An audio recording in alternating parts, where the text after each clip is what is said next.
Hello, thank you for being in a new video. In this case, I'm in the booth of Nubia and we are going to give a tour of first impressions to this, which is the Nubia Flip 2, the new generation of the foldable of this manufacturer. Let's get started.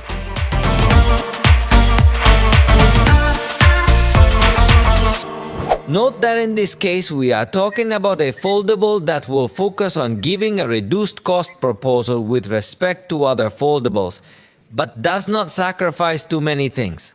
Unlike the last generation where we found a very tiny external screen, in this case now we will find a larger screen that also serves to have a kind of pet.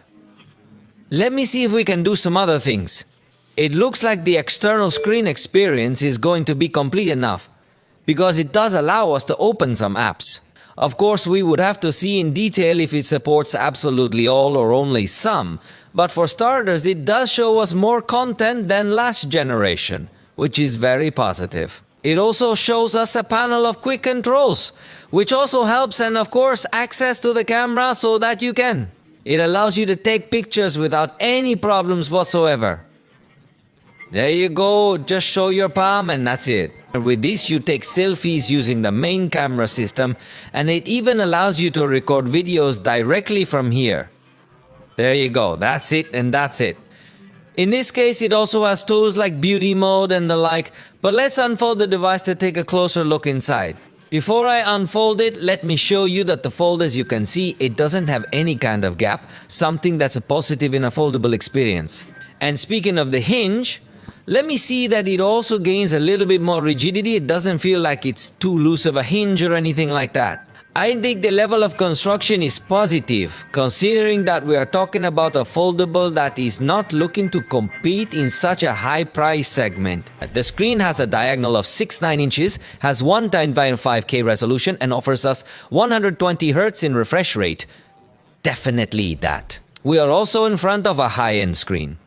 With regard to the processor, note that we will find a MediaTek Dimensity 7300X. It is not an exaggeratedly powerful processor, but for the mid-range, it is fine. It also comes with 12 GB of RAM, which helps a lot. So even though it doesn't have such a powerful processor, the RAM could help to have a pretty smooth experience, and it comes with 256 GB of storage. We found a 50 megapixel main camera. It's not going to stand out too much in terms of cameras, because even though it has dual cameras actually, in this case the secondary camera is only for depth capture. So don't expect something so advanced.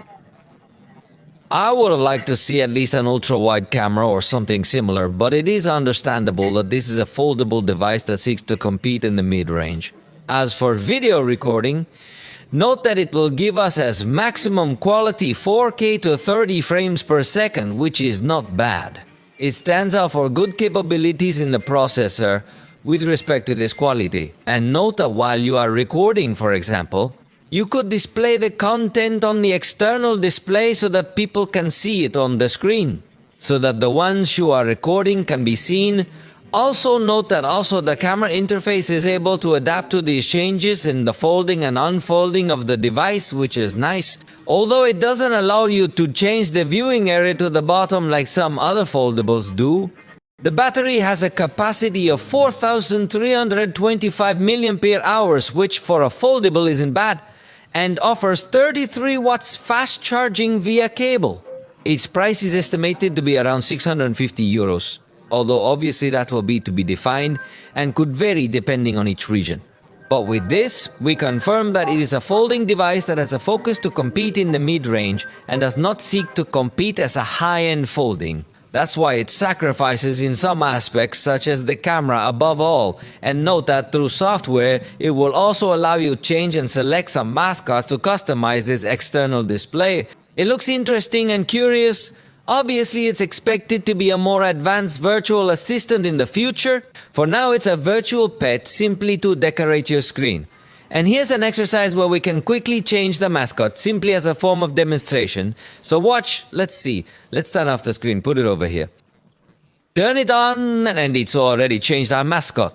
Let's see, there's this kitten mascot. We're gonna switch now to some other mascot. Watch, there's another one of these mascots now, Marine. But Well, these are just demonstrations of how we can put different mascots here. By the way, it also has stereo sound, which is nice despite being a mid-range foldable. So for now, this has been all for this first walkthrough and first impressions look at the Nubia Flip 2.